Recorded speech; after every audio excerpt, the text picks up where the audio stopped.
네, 안녕하세요. 화요일의 남자 이상화 세무사입니다. 자, 어느덧 상반기가 지났습니다. 1년 중에 절반이 지나갔다라는 부분인 거죠. 그러면 절반이 지난 지금 어떤 액션을 하셔야 되는지에 대해서 오늘 영상으로 다뤄보도록 하겠습니다. 자, 지난주까지에 부가세 신고를 하셨죠. 부가세 신고를 했다라는 것은 상반기의 일정이 끝났다, 이렇게 보시면 될 것이고요. 담당자분들께서는 바쁜 나날을 지났을 거예요. 그러면 지금부터는 누가 바빠지셔야 되냐면 대표님들이 바빠지셔야 됩니다. 자, 대표님들이 무엇을 보셔야 되는 부분이냐면 상반기가 얼마만큼의 이익이 남았고 하반기에는 상반기와 다른 결과로 갈 것인지 아니면 상반기와 비슷한 결과로 갈 것인지, 이 부분이 예측이 상당히 중요하다라는 부분인 거예요. 자체 기장을 하는 회사라고 하면은 회사 담당자에게 요청을 하면 됩니다. 자, 우리 회사 상반기 결산 한번 해보자. 만약에 외부에다가 결산을 맡기는 회계 사무실에다가 결산을 맡기는 케이스라면 회계 사무실에다가 요청을 하시기 바랍니다. 우리 회사 상반기 결산이 필요합니다. 그래서 결산을 요청을 하시기 바라고요. 그 결산을 토대로 역시나 마찬가지로 주식 가치를 평가를 해보기를 권장드리는 바입니다. 특히나 주식 이슈가 있었던 회사라고 하면은 훨씬 더 중요하게 되겠죠. 그리고 주식 이슈는 없었는데 내가 100% 주식을 가지고 있는 회사다, 이런 회사 같은 경우에는 이 영상을 조금 더 꼼꼼하게 시청을 해주시기를 바라는 바입니다. 우리 회사가 주식 이전을 고려해야 한다면 어떤 시기에 이전하는 게 좋은지에 대해서 알려드리는 영상이다, 이렇게 보시면 되겠고요. 예시를 한번 들어보도록 하겠습니다. 가정을 해볼게요. 우리 회사의 대표님께서 100%의 회사 주식을 다 가지고 있다, 이 가정이 하나가 있고요. 발행 주식 총수는 10,000주고 액면가액은 5,000원이다, 이렇게 보겠습니다. 그러면 2023년도 6월 말 현재의 회사의 미처분 이익여금은 얼마냐 봤더니 10억이라는 부분인 거예요. 작년까지 매년 꾸준하게 2억 원의 이익을 내고 있는 회사였어요. 그리고 공교롭게도 2023년 6월 기준으로 봤더니 또 평균적으로 1억 원의 이익을 냈다라는 부분인 거예요. 자, 여기서 가정이 들어가겠습니다. 케이스 1은 하반기에도 비슷하게 1억 원의 이익을 낼 것이다 라는 케이스고요.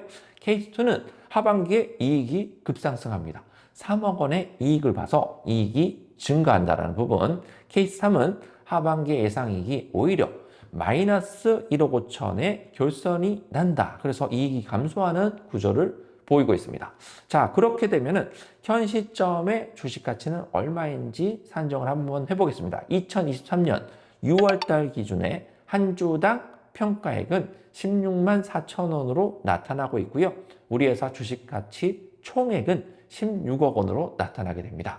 자, 케이스 1을 볼까요? 케이스 1은 상반기와 비슷한 1억 원의 이익이 났다라고 봤었을 때 주식 가치는 16만 8천 원이 나옵니다. 비슷하죠. 시총 16억 대비해서 16억 8천에 해당하기 때문에 크게 차이가 나지 않아요. 이런 분들은 어떤 케이스에 해당을 하냐면 내가 특별하게 노력하지 않았는데 우리 회사 주식 가치는 크게 변함이 없었다, 다행이다라고 생각할 부분이 아니라 적절한 주식 이동이 언제인지를 한번 깊게 생각할 필요가 있겠다, 이렇게 보실 수 있겠습니다. 시간을 좀 벌었다라는 장점은 있겠죠. 근데 케이스 2가 되는 거예요. 굉장히 좋은 상황인 거죠. 회사가 원래는 2억 정도의 이익을 봐야 되는데 토탈에서 4억의 이익을 보는 하반기의 이익이 급 증가하는 회사를 봤었을 경우에는 주식 가치가 23만 7천 원이 되는 부분인 거예요. 그러면 시가총액도 23억 7천만 원이 되기 때문에 주식 이전을 하게 됐을 때 케이스 1보다 불리하다라는 것은 일단 느낌적으로 아실 거예요. 케이스 3 경우에는 이익이 떨어졌죠. 이익이 떨어지게 되었기 때문에 주식 가치는 8만 3천 원이 됩니다.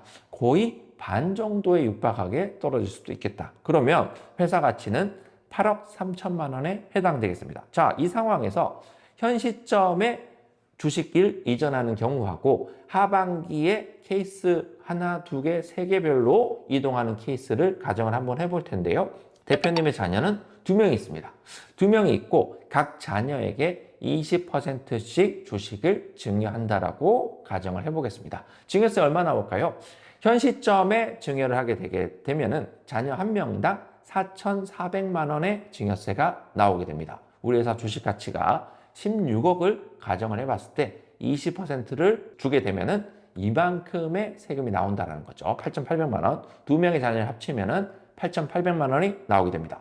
자, 하반기에 비슷한 이익을 가지고 가는 케이스 1 같은 케이스는 조금 주식 가치가 살짝 올라갔죠. 그렇기 때문에 자녀 2명 기준으로 증여세는 9,100만 원이 나오게 되어서 현 시점의 증여세보다 한 300만 원 정도가 증가를 하게 되겠습니다.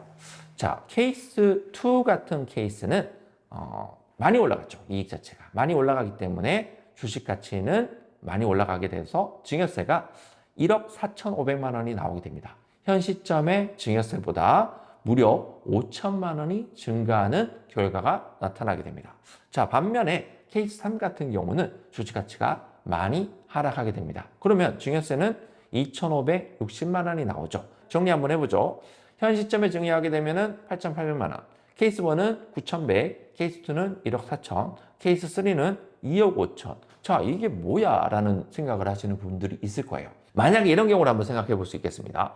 내가 자발적으로 주식을 이동할 수 있는 케이스는 상당히 마음이 편한 거예요. 케이스 1도 만들 수 있고, 케이스 2도 될 수 있고, 케이스 3도 될 수 있고. 근데 만약에 불가항력적인 상황에 의해서 내 주식을 강제로 빠르게 자녀들한테 넘겨줘야 되는데 우리 회사의 상황이 케이스 2야. 그러면 얼마나 불편한 상황에 해당을 하겠습니다.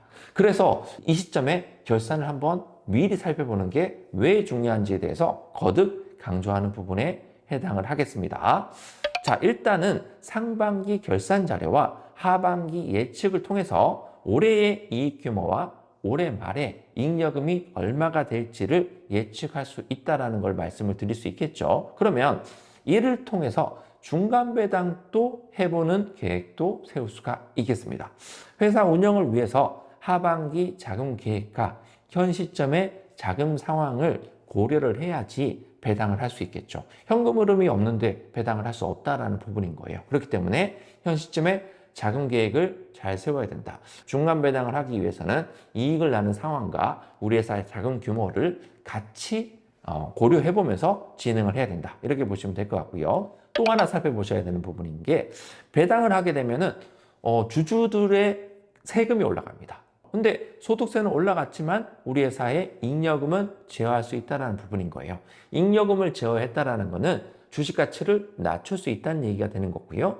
자녀에게 주식 이전의 계획을 세우고 있는 분들이라면 증여세를 낮출 수 있다는 부분인 거예요. 그러면 이렇게 이해할 수 있겠죠. 주주의 소득세를 올리고 회사의 잉여금을 낮추고 자녀에게 내려가는 증여세를 낮추고, 그래서 올라가고 낮추고, 이걸 어떤 밸런스를 맞춰야 되는지가 상당히 중요한 포인트가 될 수 있겠습니다. 또한 상반기에 손익구조를 분석을 통해서 매출액 대비해서 판관비의 주출 비중을 확인해보고 상반기에 우발적으로 발생하는 경비는 없었는지, 업계 평균에 비해서 과하게 지출된 항목은 없는지, 매출 구조 자체에 개선이 필요한 상황인지에 대해서 판단도 필요하다는 부분인 거예요. 결산이 무조건적으로 주식 이전에 대한 결과로서만 존재하는 것은 아니다라는 부분까지도 말씀을 드리는 부분에 해당을 하겠습니다. 그러면 이 수치 분석을 근거로 하반기에 보완해야 하는 부분들이 무엇이 있는지를 체크를 해보고 실행하는 과정이 필요하겠다. 이렇게 말씀을 드리는 바입니다. 1년 중에 절반이 지난 이 시점에서 우리 회사의 하반기를 결정짓는 아주 중요한 시기임을 인지하시고요. 빠른 중간결산 일단 필요하고 수치 분석을 통해서 회사와 대표님 모두에게 윈윈이 되는 의사결정의 시간이 되기를 바라겠습니다. 저는 준비한 과정을 여기서 마치도록 하겠습니다. 이상화 세무사였습니다.